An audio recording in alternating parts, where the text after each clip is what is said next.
Bienvenida, bienvenida. Gracias, de verdad encantada de estar en Tucumán, además en el 10º aniversario de Federalismo y Libertad, de la cual me honro en ser miembro de su consejo consultivo. Encantada, me encanta Tucumán, me encantó. Ayer hice una visita al centro Pudiste, histórico, bien, bien fuimos a la ahí. casa donde se firmó la independencia, el Salón de la Jura, y de verdad muy emocionante estar allí, ¿no? Rocío, libertad, ¿no? Qué palabra fuerte, digamos, para todos, ¿no? Pero me imagino que para vos muchísimo más. Claro, sí, y yo estoy en un centro como Federalismo y Libertad que se llama CEDICE Libertad, Centro de Divulgación del Conocimiento para la Libertad, en Venezuela. Bueno, tenemos 38 años de fundado porque Venezuela nunca ha sido una sociedad libre como tal, pero sí ha tenido cierta apertura y tuvo con democracias de socialdemócratas, pero democracias que sí te permiten pues desenvolverte, desarrollar y crecer. Pero luego de hace creo que 24 años ya tenemos con un régimen muy opresor, dictatorial, autoritario, que llegó al poder mediante el voto. Por eso hay que cuestionarnos también la democracia, porque la democracia nos permite elegir autócratas. ¿Qué pasa? ¿Qué pasa con la gente? Está ya cansada de la democracia y se permite elegir una persona que dio un golpe de Estado, porque Chávez dio un golpe de Estado en el 92, iba a cometer magnicidio y luego se convierte en un corderito y viene por la vía democrática a converse a la gente y llega al poder para la sumisión total de la ciudadanía, ¿no? Porque lo primero que hace, pues al llegar al poder es cooptar los poderes públicos, la Asamblea, el Banco Central, el Legislativo, el Ejecutivo. Entonces, bueno, los venezolanos nos sentimos indefensos. ¿Qué fue lo primero que hizo? Una nueva constitución adecuada al socialismo del siglo XXI, que bueno, que limita las libertades de las personas. Y luego, bueno, tomó los medios de comunicación también, los cooptó, los medios de comunicación privados. Esto es muy peligroso porque una sociedad sin libertad de expresión e información no tiene la capacidad para discernir qué es lo que está pasando en el país. Gracias a Dios están las redes sociales y han sido una vía de escape importante, ¿no? Los medios de comunicación desaparecieron, solo tenemos dos canales privados, pero privados censurados, porque bueno, no pueden, tienen mucho veto. Hay una ley que se llama la ley Resorte, que es de responsabilidad social de los medios. Bueno, no puedes nombrar nada que sea contra el régimen, ya no tienes la libertad de expresarte y bueno, la gente ha dejado de sintonizarlo y la mayoría de los canales son del régimen. Rocío, recién mencionabas lo que eran las redes sociales, ¿no? Y el poder que tienen. Hemos escuchado en varias, creo que diariamente, personas venezolanos hablando de su situación día a día, ¿no? De su situación diaria, de sus servicios sociales, lo básico no funciona. Recién te escuchaba vos, tenés de 20 a 20, 30 el agua, o sea, y realmente esto es como muy preocupante y nosotros como primero creo como ciudadanos, digamos, del mundo, ¿no? Sí, Preocupados claro. por un país vecino y querido que viva esta situación por tanto tiempo. Y pregunto, ¿qué pasa con los venezolanos que están acostumbrándose a esta situación o les es imposible salir y pelear por esto? O sea, ¿cómo lo ves vos? Sí, es una situación difícil y complicada, porque, bueno, recuerda que en estos 24 años el venezolano ha sido muy guerrero, muy de salir a las calles, de protestar, con mucha represión por parte del gobierno. El sector petrolero pues fue expulsado, los mejores talentos que había allí por parte de Chávez. Entonces fuimos creando como una masa crítica y de movilización importantísima, tanto así que en una de esas movilizaciones, la más importante, Chávez renunció Claro, claro. y se fue y después los militares lo volvieron a traer. Ha sido una lucha pero durísima. El venezolano muy activo, pero cuando empezó la hiperinflación, creo yo, y la Clarísimo, escasez, sí.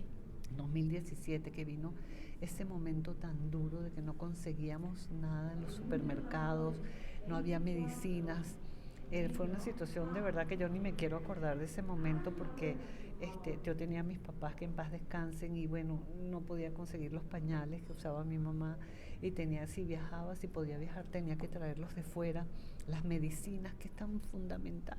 Bueno, fueron momentos dramáticos y bueno, empezó el proceso de hiperinflación grave y yo creo que a partir de allí el venezolano se fue como apaciguando y se como que autoprivatizó, ¿no?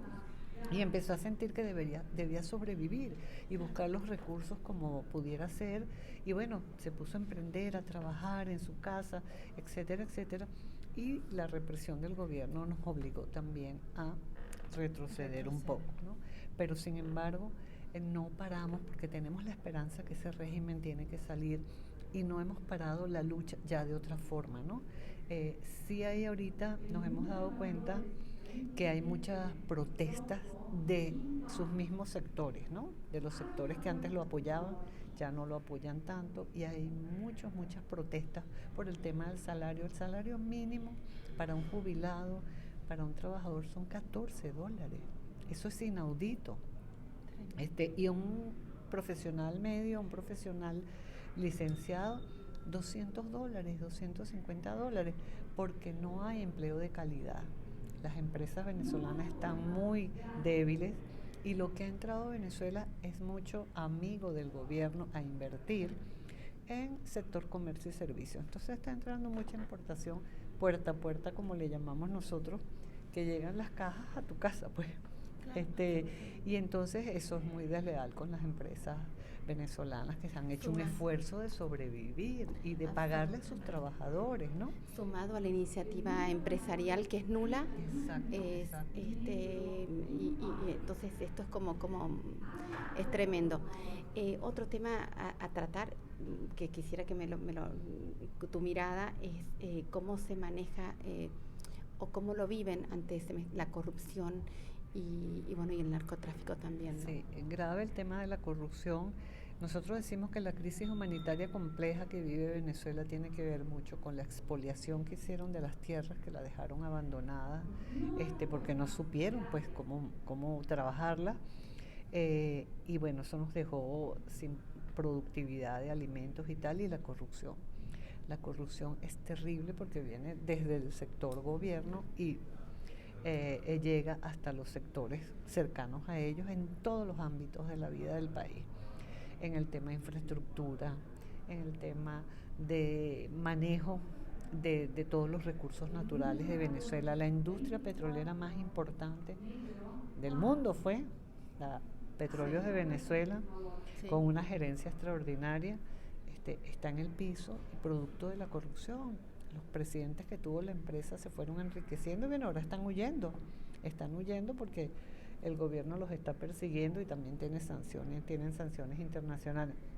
Entonces la corrupción ha sido tan violenta que estamos de primero en el índice de percepción de corrupción de Transparency International y además estamos de último en todo, estamos de primero el más corrupto, ¿no? Que es el último lugar, igual que estamos en todos los índices de libertad económica, de respeto al derecho a propiedad, de Estado de Derecho, de rule of law, todo está Venezuela en el último lugar. Somos el país más deprimido de la región y creo que del planeta, porque si de 100 y pico de países estamos de último es grave. La corrupción ha penetrado a todos los sectores de la vida nacional. Y bueno, sí, casi es un estado fallido porque el narcotráfico está instalado en Venezuela, la guerrilla también está instalada en Venezuela.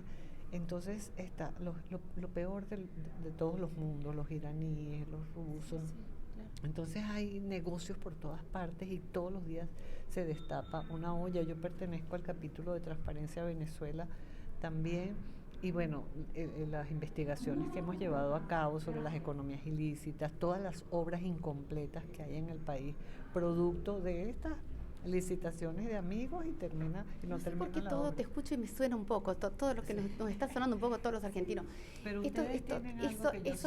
eso contame, ¿qué diferencia notas? Instituciones. Yo siento que hay instituciones. Hay un periodismo que todavía tiene libertad de expresión, que pueden decir las cosas buenas y las cosas malas.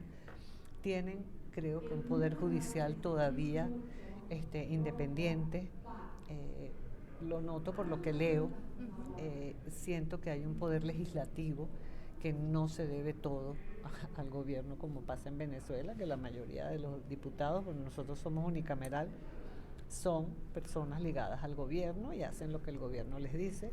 Entonces hay cierta institucionalidad que tú sientes que eso puede frenar el avance del populismo y del socialismo, ¿no? Rocío, para hablarle a la gente, o sea, para decirle, bueno, a ver, yo como sociedad, ¿cómo freno esto? ¿Cómo colaboro? ¿Cómo intervengo para frenar? Más allá, como bien decís, tenemos las instituciones. Como sociedad, ¿cómo actuar? ¿Cómo nos recomendás? Bueno, yo siento que todos debemos ser ciudadanos activos y participativos, independientemente de las circunstancias, y yo te lo digo porque lo vivo. Tenemos que defendernos, protestar, exigir y participar en todos los ámbitos de la sociedad donde podamos influir. Hay que tratar de influir a los demás, hacer un trabajo con los jóvenes. Nosotros trabajamos mucho con los jóvenes que, bueno, que no tienen oportunidades y que la única oportunidad que tendrían es si cambia el régimen, y para eso hay que trabajar y exigir. Queremos libertad económica, un marco jurídico que me permita emprender y ser empresario, porque el empresario es el que genera empleo, el que genera riqueza. Si no hay las condiciones óptimas para ello, pues más se les dificulta, sobre todo a los jóvenes, que, bueno, haciendo todo lo posible para que no migren, porque claro, sienten que en Venezuela ni se pueden casar porque no tienen una casa donde vivir, porque no hay la posibilidad de alquiler, no se pueden comprar su carrito, esas cosas que Venezuela sí te lo permitía, me lo permitió a mí y lo permitía años atrás, pero que no paren la tarea de organizaciones como estas, como Federalismo y Libertad, de ese trabajo que están haciendo en pro de construir una sociedad mejor, en pro de lograr las libertades. Hay que ser muy activo y participativo. Y ustedes, los medios, tienen un papel muy preponderante en ese sentido. Absolutamente. Rocío, como última pregunta, porque sé que lo vivís como en carne propia, ya que tenés hijos que han migrado. ¿Cómo lo ve la sociedad venezolana? ¿Cómo sufre? Seguramente el impacto es muy grande, emocional, que sus hijos, sus amigos migran buscando nuevas oportunidades. Y un poco es lo que nos está pasando aquí, ¿no? En Argentina. ¿Qué le dirías a esos jóvenes que están dudando o están en esta situación? Todavía los tenemos aquí. Así es, no se vayan a ir porque son necesarios precisamente para esta tarea que tienen por delante de defender la libertad. Es muy doloroso cuando las familias se separan. Como te comentaba, mis 2 hijos viven fuera y no te imaginas bueno, el dolor que siento como madre de ver a mis hijos fuera. Y también, bueno, el trabajo que pasaron al comienzo, porque no es fácil ir a otro país, y cómo incorporarte a ese país, ¿no? Además te vas con estudios, bueno, tienes que hacer homologación de título, pasar por reválida, y muchos no pueden, y terminan haciendo otras labores que no era su profesión, porque su país lo expulsó. Prácticamente una expulsión, un éxodo que ha habido, pero yo sé que aquí en la Argentina, por lo que he visto el día de hoy y ayer en este evento, tantos jóvenes interesados en escuchar, en preguntar, son inquietos. Creo que Argentina va a salir adelante, que no va a continuar en la vida del socialismo por todo lo que he visto. Es un país grande, es un país fuerte y probablemente, como dijo el presidente Tuto Quiroga, sea el país que ayude a la región a salir del hueco donde está. Así que esa es una de mis esperanzas. No, me encantó escucharte, porque la verdad es que me quedo con la palabra esperanza. Sí, me quedo con la palabra esperanza. Porque sabes lo que nos guía. Creo que la esperanza es, a pesar de que tienes todos estos problemas, los servicios básicos que no funcionan, la represión, la censura, etcétera, tienes la esperanza de que estás trabajando para sacar a tu país adelante, para que vuelvan esos jóvenes que se fueron tan talentosos y que el país sea abierto otra vez a la inversión, al progreso, al desarrollo y al bienestar de la sociedad. Gracias. Muchas gracias a ti. Gracias a ti. ¿Cómo te llamas? Agustina. Agustina.